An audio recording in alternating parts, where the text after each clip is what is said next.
Yeah, Christy, sorry, it's just so loud out here. It's so chaotic, as you can see. So we're getting moved even further back. And, you know, as press, we're usually allowed to be a little bit closer than most people. But, you know, this time is different. As you can see, it's absolutely chaotic. I did see the strategic response team coming on scene here. And as we were getting here, we noticed that more and more streets were being blocked off. And I've been speaking to residents.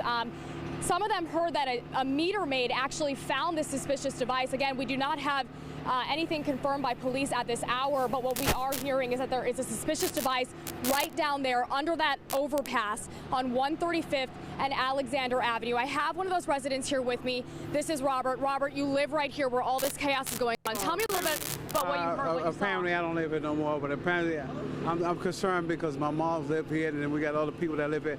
Rena, you are at a different angle. Tell us where you're at, what you're seeing now.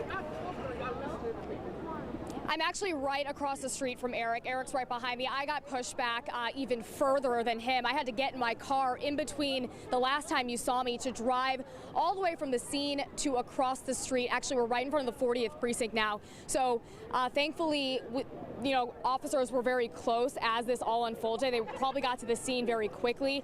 But as you just saw, there's not just officers from the 40th precinct. There was strategic response team. There's FDNY members, all kinds of crews showing up. As you can see, they are taking over that entire block over there. We are right in Mott Haven, a very busy, very populated area. We're right in front of a deli, Dunkin' Donuts, the 40th precinct.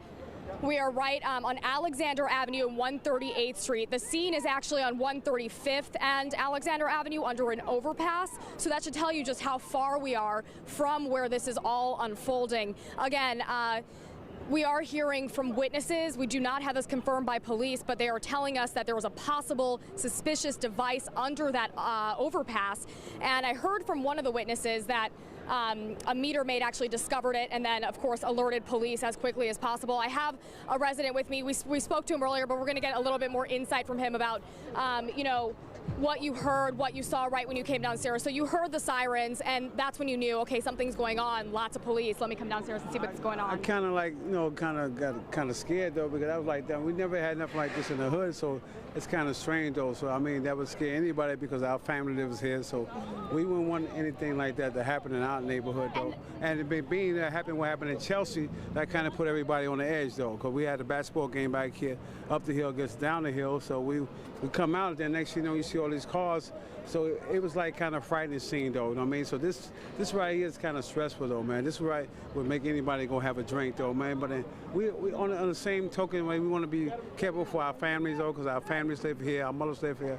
I don't live here anymore, but my mother lives here, but I'm kind of leery about that because I was on my way home, and then when I seen all the police, I'm like, what's going on though? So they put you on the edge though. You kind of be scary though. Ever since what happened in Chelsea, I mean, you got to be a little nervous, though. I mean, and so what happened in Chelsea also happened in 2 different locations in New Jersey. Yeah, but now so you're up in the Bronx, because now they call it a Sobro. You know what I mean? So maybe they, you know, like I said, even though it's, you know, you have to be on point because, like I said, though, what happened down there could happen here also.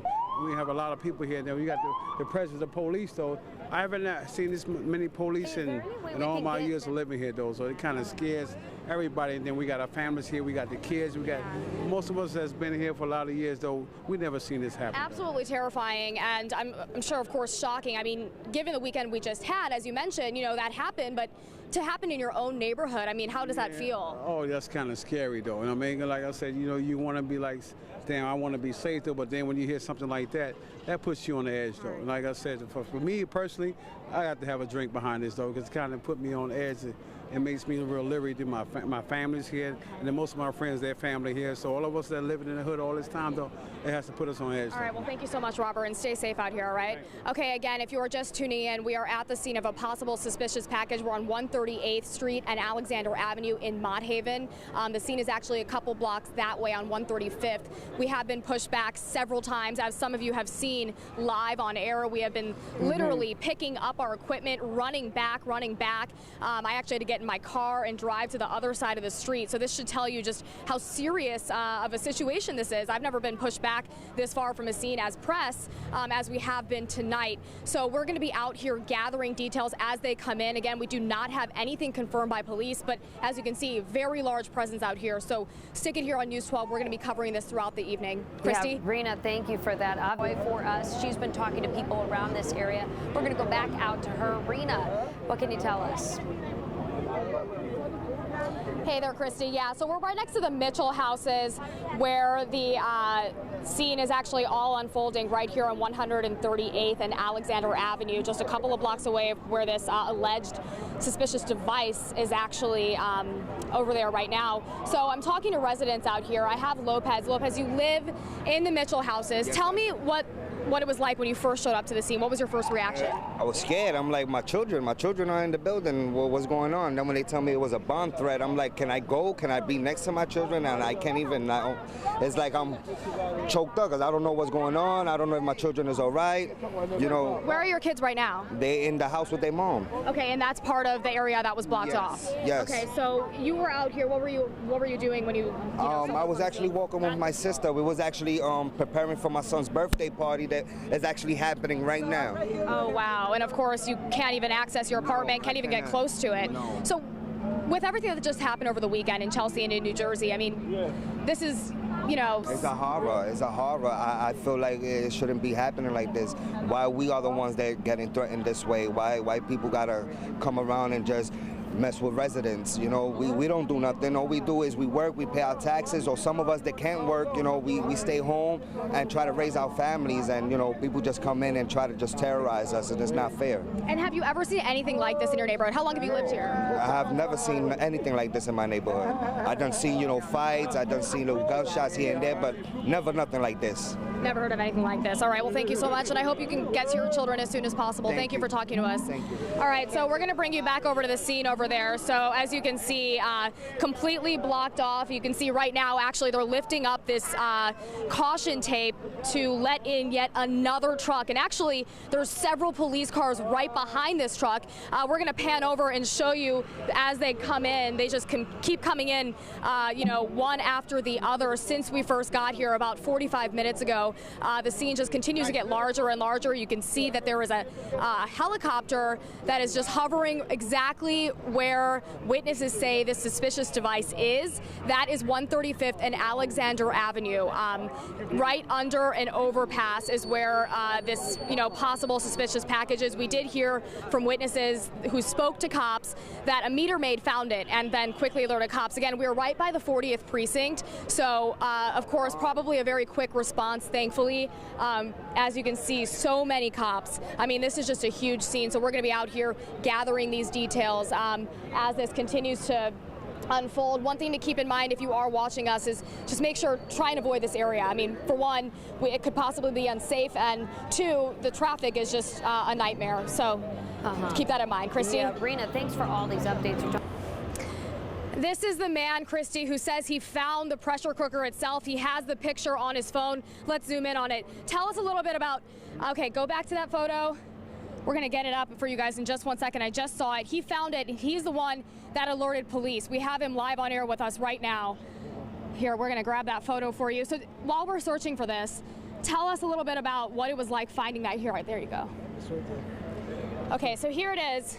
This is the pressure cooker that he says he found. Now, our sources, they tell us that there were no wires or cell phones. Can you just describe what you first thought when you saw that? I parked my car actually in front of the pot and got out of my car to test drive a vehicle. When I came back, there was a traffic agent with a tow truck doing something with the car in front of me, and I asked him if my car was okay. When I was approaching him, I looked on the floor and I seen the pressure cooker, so I immediately went and alerted police. And I took a picture of it, and I told him, don't key up your radio, don't make any transmissions. I left, I came back with the police, and this is where we are now. Was there anything suspicious? No, I had no wires or anything, but you can't take a chance. It was locked, closed. Okay, let's show our viewers one more time. That is the pressure cooker that he says he found just a couple blocks away. This man here, he alerted police when he found that pressure cooker. So with everything that just happened over the weekend in Chelsea and New Jersey, I mean, what was your first reaction? to alert the police. You don't take a chance. If it was a regular pot or a frying pan or whatever, I wouldn't have paid attention. But once I seen it was a pressure cooker, I had to do what I had to do.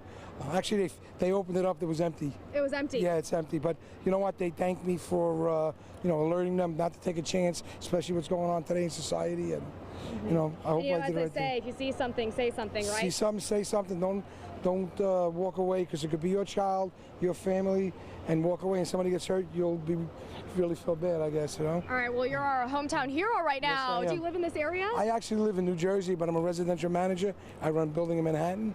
I did my citizen duties. Good Samaritan right there. What's your name for us? My name is Frank. Frank. Yeah. All right, thank you so much. You're welcome. All right, so we just heard from the man who says he found the pressure cooker itself just a couple blocks away on 135th and Alexander. So I actually moved back as you guys were hearing from Eric. I took that opportunity to come into the area that we were originally pushed out of. So we're a little bit closer than before, so you can see that is the strategic response group right there. They have been out here on scene since this all unfolded. This caution tape here is still active. They're not letting people get too close, but again, closer than we were. So we're gonna stay out here, keep bringing you these details. I'm gonna go talk to Frank some more and talk to him about what exactly, was going through his mind. And it's really scary to find something like that right after what just happened this weekend. So I'm gonna send it back to you, Christy. That was the man, Frank, that Rena just talked to, who said he came across this pressure cooker that really prompted everything that we're dealing with tonight and showed us a picture. Christy and Jess, yeah, I have Frank himself, the Good Samaritan, who saw something and said something. Frank, you are the man that you tell us that you found this pressure cooker. Yes, let's show our viewers right from the get-go this pressure cooker that he found right next to his car. Around what time did you find us? Tell us a little bit about it.